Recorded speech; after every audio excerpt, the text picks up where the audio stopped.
nk'uko musanzwe mubizi muri iyi minsi muri zone ya Gatumba na zone ya Rukaramu muri komine ya Mutimbuzi hariho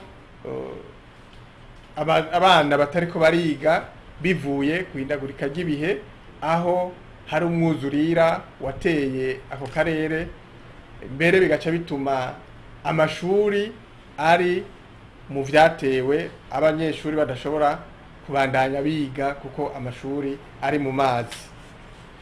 Ivyo rero navyo abantu ntibaba bavyiteguriye, ariko murazi yuko indero ari uburenganzira bw'umwana afise, kanatsinda biri mu ntumbero y'isi, aho ku gice ca 4 bavuga yuko abana bose bategerezwa kubandanya biga atanumwe avuyemwo kugira ngo babandanye baheze amashuri yabo.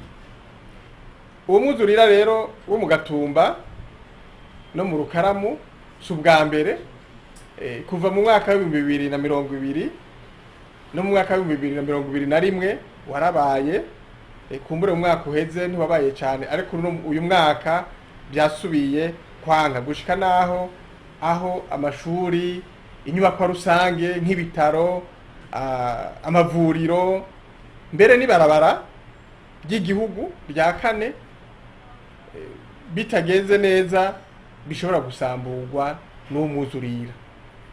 Na nico gituma uno munsi mu Gatumba no mu Rukaramu hariho imitumba abenegihugu atabariho. Iyo rero abana batariko bariga, murumva ko aragahombo kaniniya ku bana, nagahombo kaniniya ku bavyeyi, nagahombo kaniniya ku gihugu, kuko ubwo gwaruka nibwo Burundi bwejo.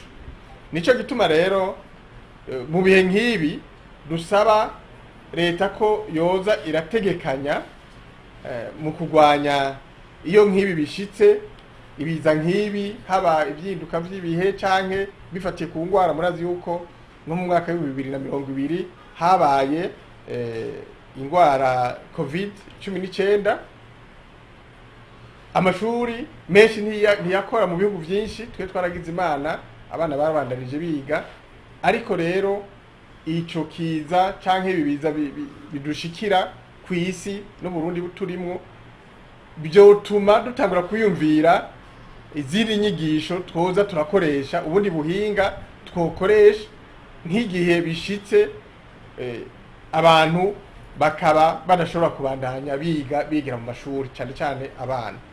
Ubwo buhinga nabwo si ubundi n'ubuhinga kwiga bakoresheje ubuhinga nguruka bumenyi, kuko birashoboka. Na nico gituma rero duhimiriza, kuko nko mu bihe nk'ibi usanga abana bantaho nikora canke bagendana ubumuga aribo bagira ingorane gusumba abandi.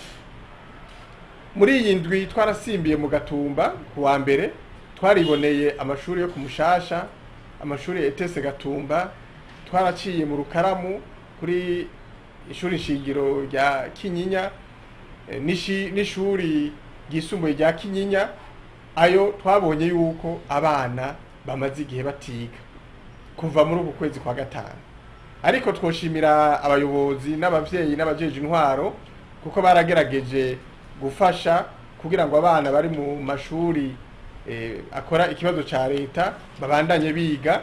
Barabarondereye aho bigira, baca biga inyuma ya saa 6 mu mashuri atashoboye gushikirwa n'uwo mwuzurira.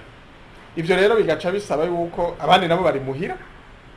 Nico gituma rero ca dutera kamo cyane cyane nko mu bihe nk'ivyo, kubera tuzi ko ikibazo c'indero ari uburenganzira bw'umwana kandi buhambaye. Leta iri kumwe n'abafata mu mugongo leta ko boba barategekanya mu gihe nk'iki, timbega ho cakogwa iki, tukaba turategekanya twese hamwe kugira ngo abana b'igihugu ntibagwe mu mporera, babure aho bigira. Na nico gituma rero twebwe duhimiriza yuko ejo canke hirya y'ejo hotangura kwiyumvira inyigisho zifatiye ku buhinga ngurukana bumenyi.